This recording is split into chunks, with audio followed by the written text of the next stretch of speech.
Hi everyone, I'm so excited we're doing something completely different this episode.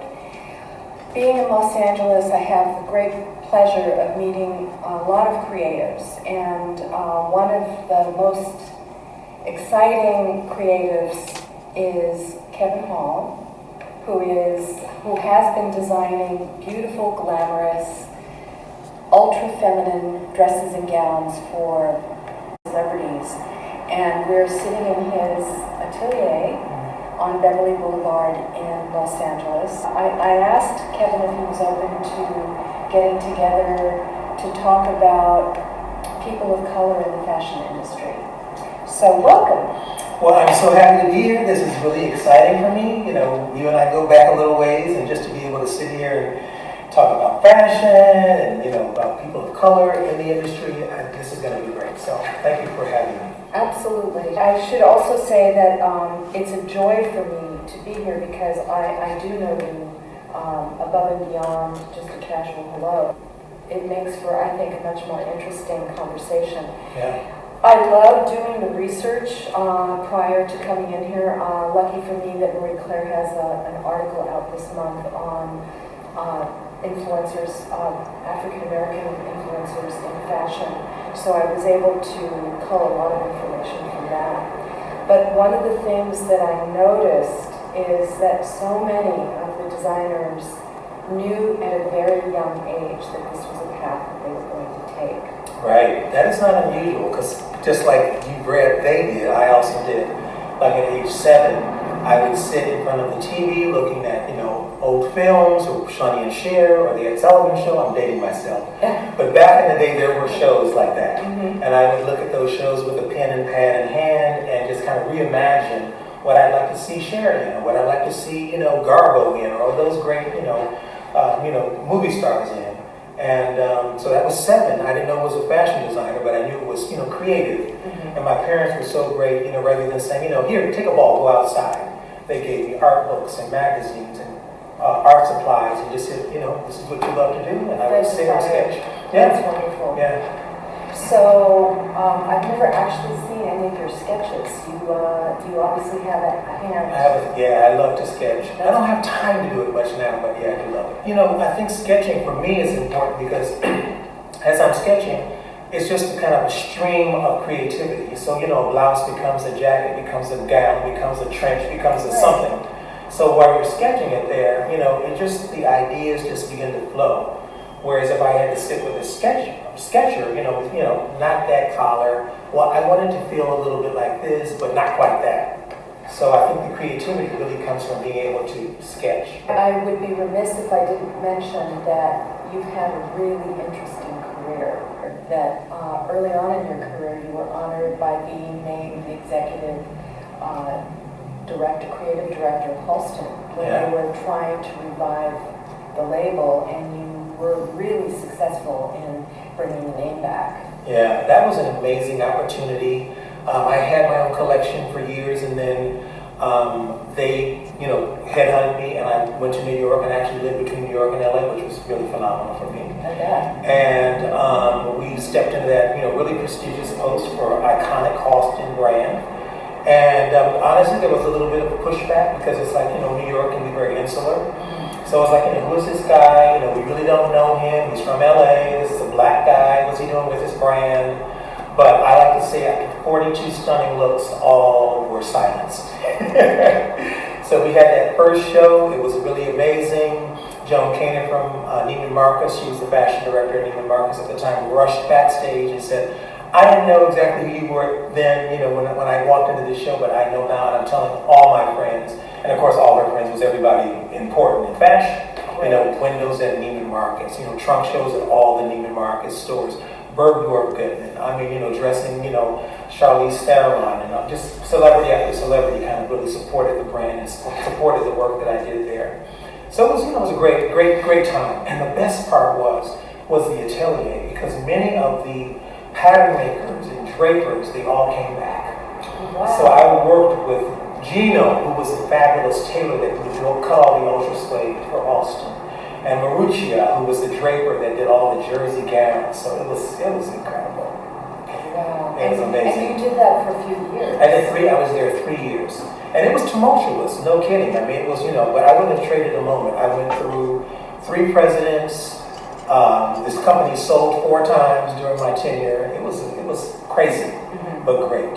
That's wonderful. Yeah. And you mentioned, and I have to focus on this, that there was some pushback because you were a person of color. Right, yeah. It was like, I honestly, sometimes when I would wake up in the morning, I would be in a sweat because I didn't know what was going to be in the newspapers.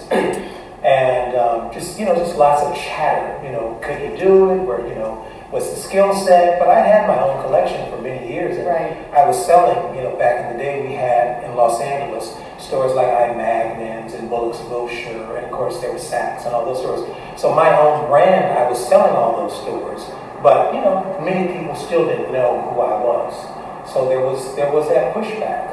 But once that first collection was shown, then, people kind of jumped on board, and I, began to get the support of the industry, in particular New York, and then season after season, the collections were well received. Joe Boitano, who was the fashion, I guess he was the divisional director at Saks Fifth Avenue, was waiting at the showroom at 8 a.m. that morning after the show so that he could, be ahead of every other major store to be able to get the placement for the collection. Well, that's a real statement. That's a real statement. Yeah. Yeah, when we arrived, he was standing there. Wow. Yeah. So it was great. So your past and present as a person of color designer, I wanted to mention Lowe as an example. She was a trailblazer. Absolutely. What I find really unfortunate is she's not a name that a lot of people are familiar with, but she dressed the Rockefellers and, all the wealthy who's who of New York in the latter part of the 50s and the 60s, and she was society's best kept secret. Absolutely. And unfortunately, a real kept secret, because a lot of them really didn't, say her name. Right. We didn't have Joan Rivers on the carpet saying who you wearing. Right. So a lot of people really don't know who she was, but she was very, very gifted designer. She was just a phenomenal, talented designer, and unfortunately, people don't know a lot about her, but I think people are starting to now really say her name, and she's starting to get more recognition, now. So it's a good thing. Right, it's about time. It's about time, yeah. Right? It's about time, yeah. But the dress that she did for Jacqueline Bouvier was more than 50 yards of beautiful, white silk taffeta with a gorgeous, almost like, not passamatrine, but she did this technique with a self fabric ribbon that was all along the hem of the dress. It was really beautiful, very, very beautiful. I did not know that. Oh yeah. 50 yards. Over 50 yards of silk taffeta. Wow. Yeah. So Kevan, since this is an episode that covers the past and the present, probably a good question to ask you is, how have any of the previous minority designers impacted your design and your career? Right, so I would probably first look to Willi Smith as being a really great influence, because, Willi, again, great aesthetic, taking fashion to the street, making things that were wonderful at an affordable price, and, bringing in just the swagger, just the great style of people of color. I mean, I feel like he tapped into this wonderful zeitgeist of the time. His sister Cookie was his muse and his model, and he really influenced me. And the thing that's amazing about his business, about 1989 or so, he was doing $25 million a year. Whoa. And that is incredible for anybody's company. And the label is Willi Wear. Willi Wear, that's right. And the thing that I think is really important is he's one of the first designers to tap into streetwear. That's right, he was. He brought, again, the fashion from the street to higher levels, but then also, vice versa, and is a 2-time Cody Award winner. I did not know that. That's right. Yes, he won 2 Cody Awards. I don't know the exact years, but That's a very prestigious fashion award. That was pre-CFDA award. So he was a big influence. Fabrice was not ahead of me, but Fabrice was one of my contemporaries, and I really admired him for that, that 1980s glamour, tapping into all those wonderful beads and sparkle, and dressing again, society ladies and girls that wanted to look great when they went to a club. He was really the man that tapped into that aesthetic. Yeah, Fabrice has definitely staying power. His pieces today are definitely sought after.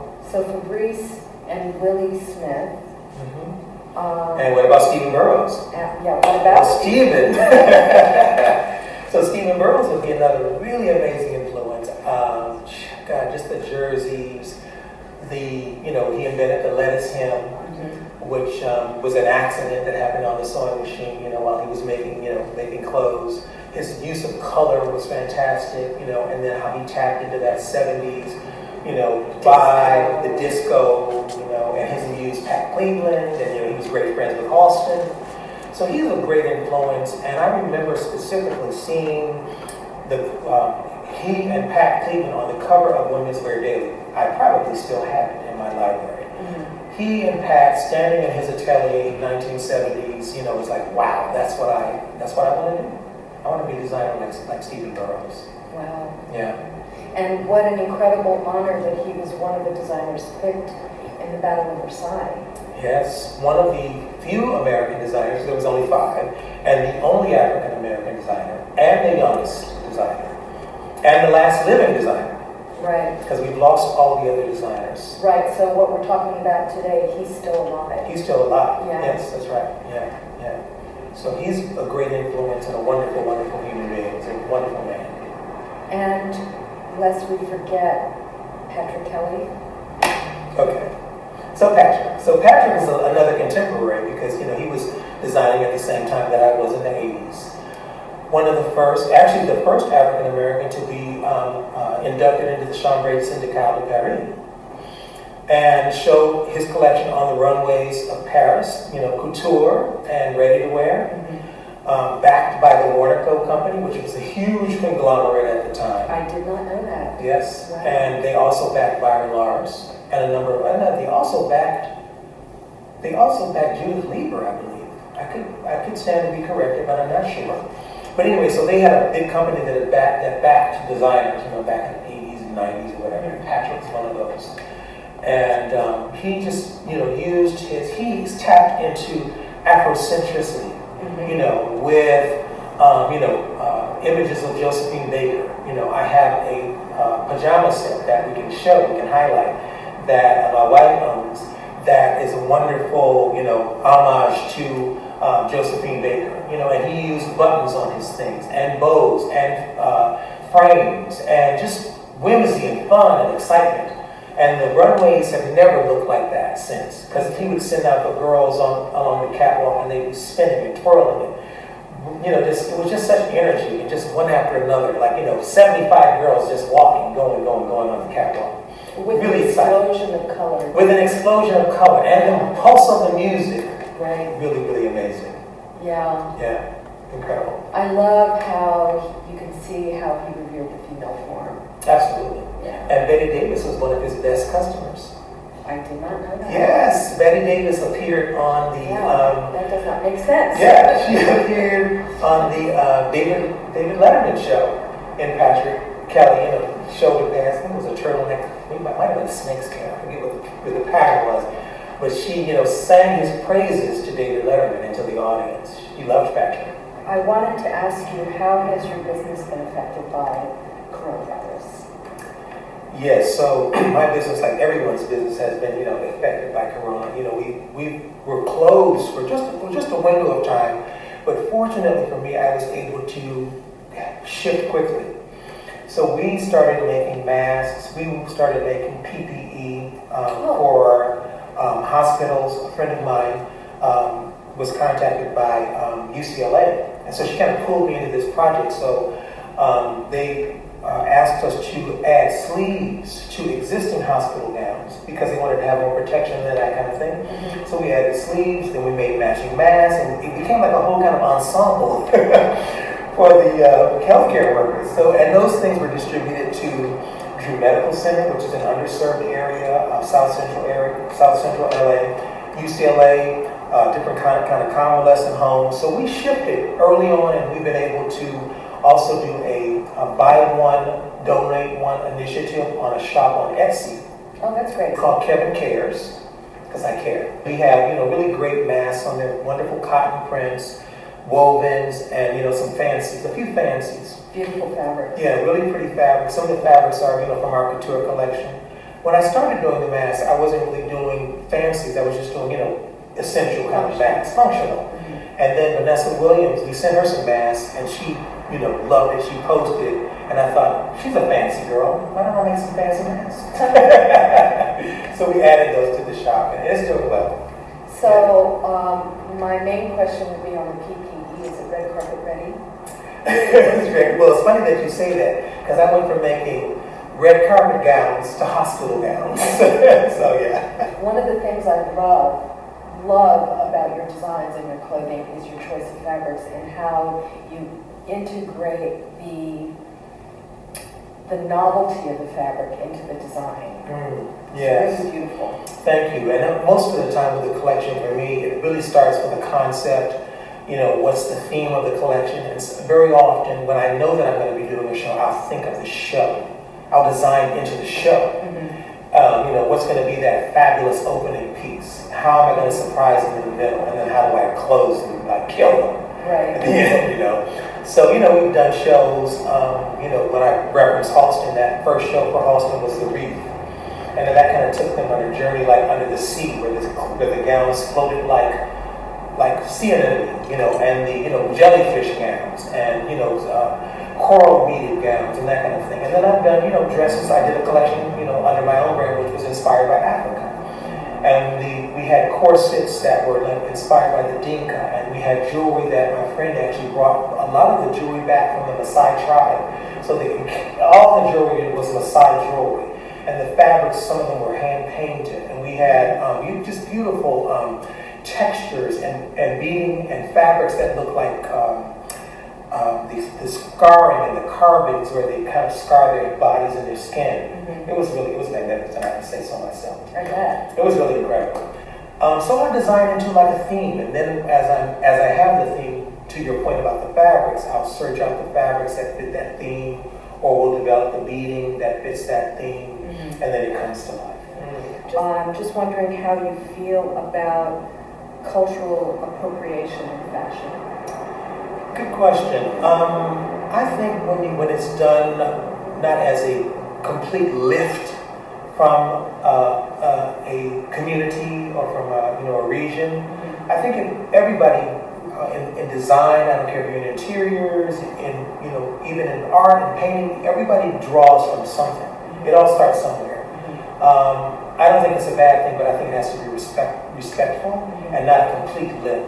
I think it's a nod to a culture, mm-hmm. is the way that I like to think of it.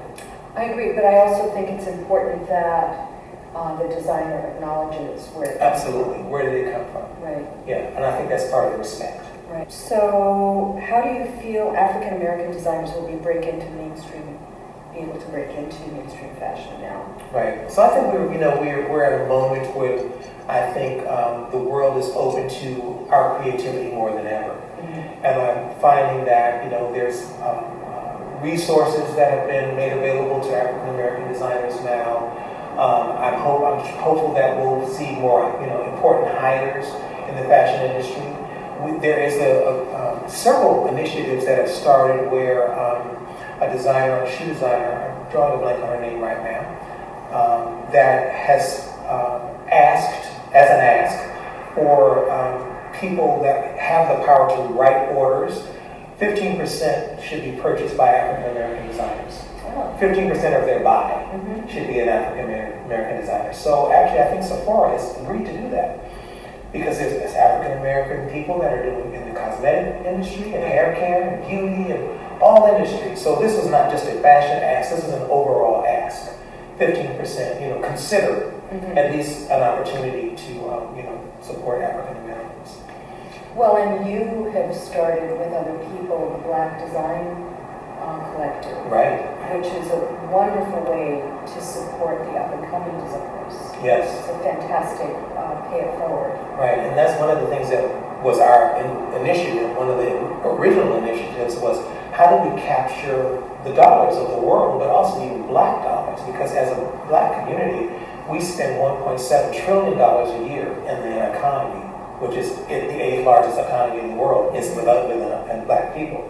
So it was how can we tap into that and also make our own community aware of our gift and our talent?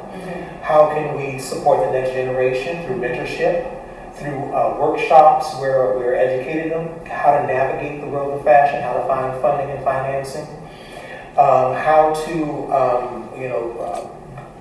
establish e-commerce platforms to be able to bypass people that may not be receptive to us as a culture. Go past those people. Go straight direct to consumer on the internet, through building your own platform there. And we've had great success. We gave a $10,000 scholarship in 2019 to a design student to be able to further his education at the fashion, or her. But in this case, our first recipient was a guy, and it was a $10,000 scholarship. And since COVID has started, we have started a fundraising workshop. And we thought, how can we really help our community to be able to access the PPP, access their unemployment insurance, access private funding, SBA loans, all kinds of funds that would help them stay in business through this terrible time, but also maybe some designers will be able to launch their businesses. And since we started 20 weeks ago, we have been able to get our membership to have $500,000 in access. And that is only, and we sent out a research, what would you call it? I guess a survey. About 175 people have been on these workshops over these months, and about maybe a third have come in with their responses, and it's over $500,000. We're going to probably go well into over $1 million once all the surveys come in. And this is through the Black Design Collective? Through the Black Design Collective. So we didn't have $1 million to give, but we have the knowledge of how to get them there and how to find that money. And the contacts. Right. So it was really there just, and since then, of course, the membership has grown and people have really, really been helped through the workshops that we've been doing. Looking back to the 40s, 50s, one person who completely blows me away is Eunice Johnson. She started the Ebony Fashion Fair, right? And she was the wife of the gentleman who owned several African American centric publications from Jet to Ebony. Right. And what I love about what she did, it was she supported Black designers. She traveled around the world and acquired her taste level was amazing. And I don't remember how many fashion shows a year she would do, but a lot. A lot of shows. A lot of shows, and she used Black models. And I was lucky enough to attend several auctions in Chicago where her pieces had been sold because she passed away and sadly they didn't keep the clothing as a collection. But there's amazing videos on the internet of her fashion shows. And she was one of the first major African American couture buyers in the world. Right. And the interesting thing about it is when Miss Johnson showed up at the doors of some of these houses, they would not let her in. What? They would not let her in. She was not able to access the houses, but over time, for those companies that would let her in, she started to buy and support those businesses. And as she continued to go back to Europe, back to Italy, and back to France, the word spread. There's this Black woman that is buying these incredible clothes and supporting us. And so then at that point, everybody swung open the doors. But in the beginning, they would not. Yeah, And she collected an incredible, collection of Valentino, Balestra, Dior. I mean, just every major designer, she had them. And a lot of them, Capucci, that a lot of people don't know. But she wanted to expose the black audience to luxury, to couture, and to, high fashion. Right. And a lot of her shows were supported by organizations like the Links, which is a black charity organization. They help students, and they do a lot of good work in the community.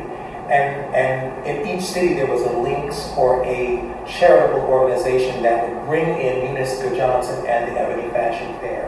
And that's how it would travel all over the country. Pretty amazing organization. Really amazing organization, and it was 50 years, I believe, she did the fashion show. 50 years. Yeah. And the thing that's also amazing is some of the people that were models in that Ebony Fashion Fair, like Pat Cleveland, who went on to work with Halston and become one of the most important fashion models of our time, was also at the Battle of Versailles. Mm-hmm. Lena Horne also made an appearance on that stage. And was in Johnson's, in her husband's publication on the cover of, Ebony. So many different models and people that became actresses. I'm drawing a blank on some of the names now, but some important people in the world. Mm-hmm. Yeah. Yeah, and promoting up-and-comers, which I think is great. And I also wanted to make reference to costume designers like Ruth Carter. Yes.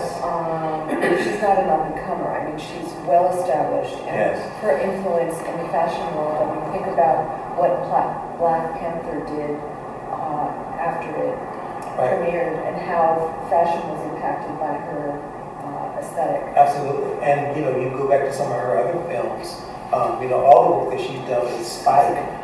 She did Selma. She did, I think she did Gotta Have It, one of the first films with Spike.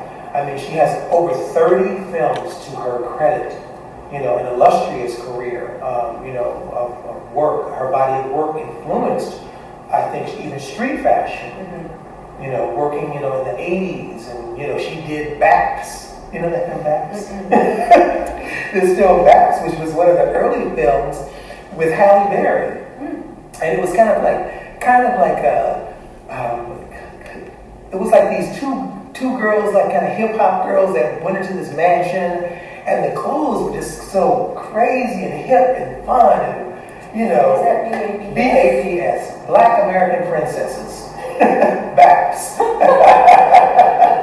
That's great. Yeah, so that was one of Halle's early films, and then Halle says that, people always reference that film, but all the great films that Halle has done, winning an Oscar, people still love Baps. I have to look that up. And Ruth did those costumes. Great. So other areas where minorities are influencing fashion would be stylists, like Roach, for example. Right. And the beautiful work that he does with Zendaya. And how about dressing? And just to start there, she's gorgeous. It can't be hard. Right. I'm not going to give him so much credit. How hard could it be? But he picks some pretty... Yes, he does. Pretty amazing things. Yes, he does. Yes, he does. He picks some beautiful things for her. And, his whole client base is really great. Yeah. And then Jason Bowler. Also, does great stuff. And then Zerina Akers. Zerina does Beyonce, and she just did the Black is King video. So that whole beautiful visual, film, Zerina did that. Zerina Akers. I'll have to look her up as well. Yeah. Boy, this has been a great education for me. Yeah. Thank you. Yeah. So, Doris, I love that you have these fabulous pieces in your shop. Yeah, we wanted to bring a few examples of pieces of the designers that we spoke of. Yeah. So, you've not looked at these things. I have not. And Yeah. so I know that this is Fabrice. And one of the things that I do love about it is, just the weight of the beads. You know that this is took hours and hours and hours of, some little gentleman or lady, you know, doing all this beautiful bead work with these roquelle beads, which is really amazing. And I like the way he's kind of mixed this, the flirtiness of this skirt, this striped skirt is fantastic. And then all the beautiful jet beads. So, I mean, the quality, you can see the quality is standing the test of time. Mm-hmm. Really, really beautiful. Yeah, that's when I said his piece is irrelevant. Yeah. I mean, some girl can wear this to a club and dance all night. When they reopen. When they reopen, yeah, right. And another beautiful Fabrice. Now, this is how I really remember Fabrice. More so here, because he would always do these like squiggle lines, the vermicelli lines in the beading, the bit of paisley, and it was, you'd have, you know, the ground of silk charmeuse or silk chiffon, I think in this case, and then you'd have the beading that would be just kind of spirited, like a loose hand, almost like a squiggle, just like somebody just drew it quickly. I love that, and this kind of thing he would do, you know, beautiful colors. There was a shop in Detroit called Hattie's. It was one of the most prestigious shops in the Michigan area. Have you ever heard of Linda Dresner? Of course. So Linda Dresner and Hattie used to be partners. Oh, uh-huh. And they had this wonderful shop called Hattie's, and Linda and Hattie would buy Fabrice. This was back in the 1980s. So it was very, very, you know, well received in the community. Another beautiful, this is also a Fabrice, right? Yeah. Yeah, love. Unusual for Really Fabrice. fabulous, yes. Wow. And what's cool about this is, wow, look at this, you put your arm through here. That is incredible. It's a beautiful pattern. Yeah. Jeez. So it's real regal. Yes, and then it has the V in the back. And it's a cashmere blend. Cashmere blend body, and then the, you know, the importance of the shoulder pad. That's totally 80s. You know, that really speaks to the era. And I love the color too. The color's delicious. And now we go to Scott Barry. Well, Scott Barry is another one that was really well known for the jerseys. And back in the day, a lot of the people that used jersey, there was a company called Jasco. Jasco jersey, everybody used it. Jeffrey Bean, Calvin, they were a phenomenal jersey house. Madame Gray didn't use Jasco because Madame Gray used this jersey called Racine, which is a very, very, very thin jersey. Which I'm sure you've seen many a Madame Gray gown. So you know how with all that pleating, the jersey has to be thin so you can get all those drapes. So it's not bulky. It's not bulky. Right. The Jasco jersey is a little bit thicker, but it has a great weight and you don't line it. It just kind of floats and is sexy and fun. So Scott Barry, a phenomenal designer back again, we're talking 70s time period, and another great use of color, just like Stephen. Disco Mama. Disco, yeah. And the buttons, well, Patrick Kelly, love the use of buttons, and he's done these kind of dresses where it had buttons all over the dress, or buttons, you know, in certain sections of the dress. But this is great, and this is actually a knit. Yeah, really, really well done. A tube dress. This should go wear this today. This is fabulous. I love this. He has a real specific DNA, you know, because you know, it's those the buttons, the bows, all those things that really you can look at it and say Patrick Kelly. And this is another Patrick, no? Yeah, this is great. So just the same kind of silhouette, just the simplicity of it. And in this particular case, you know, he probably would have put some accessories with it that spoke to his thing, you know, his DNA. You know, maybe some big brooch on it, or big, you know, he sold those pins, those button pins. I had a whole collection of them in a plastic envelope kind of thing. Wow. Yeah. And another little Patrick Kelly fun. Perfect wedding dress for that moment. Yes. I love it. So great. Yeah. And then I bought this collection of African Messiah collars because I find, just looking at them, it's so inspirational. It's very inspirational. I mean, just the colors alone is so incredible. And, you know, they've been making jewelry like this for centuries. And, you know, as I mentioned, that African collection that we did, we had these kind of collars stacked. You know, 4 of those collars stacked. Stacks of bracelets up to here. We closed the show with a silk chiffon ruched wedding gown but we put a Maasai crown on her head and Maasai necklaces. It was a strapless. It was incredible. I bet. Yeah, it's beautiful. And I thought you would appreciate this, Doris. This is a original Patrick Kelly two-piece set, an easy kind of pull-on pant, and wonderful, wonderful top, like almost like a pajama set. But you know, this was planned to be worn outside. But I love that you have the imagery of Josephine Baker, who was one of the influencers, or somebody that he kind of referenced quite often. The big, you know, little slightly oversized buttons there. And the sleeve on this, you really won't be able to see it because this mannequin has her arms back, but it has great little pleats that bring the sleeve into like a cuff. So this is a great piece. It's beyond great. It is an iconic piece. The print is iconic, and it is, I never thought I would ever see one in real life. So thank you for bringing that out. Have you ever seen this print before? I've seen it in books. Wow. Yeah. Yeah. Well, I guess I'm lucky to have it. You are. And then I want to share something else with you. Here is the drawing by the artist Risco of Willi Smith. And this is a illustration that he did, and it was given to everyone at Willi's memorial service at Lincoln Center. Oh. Yeah.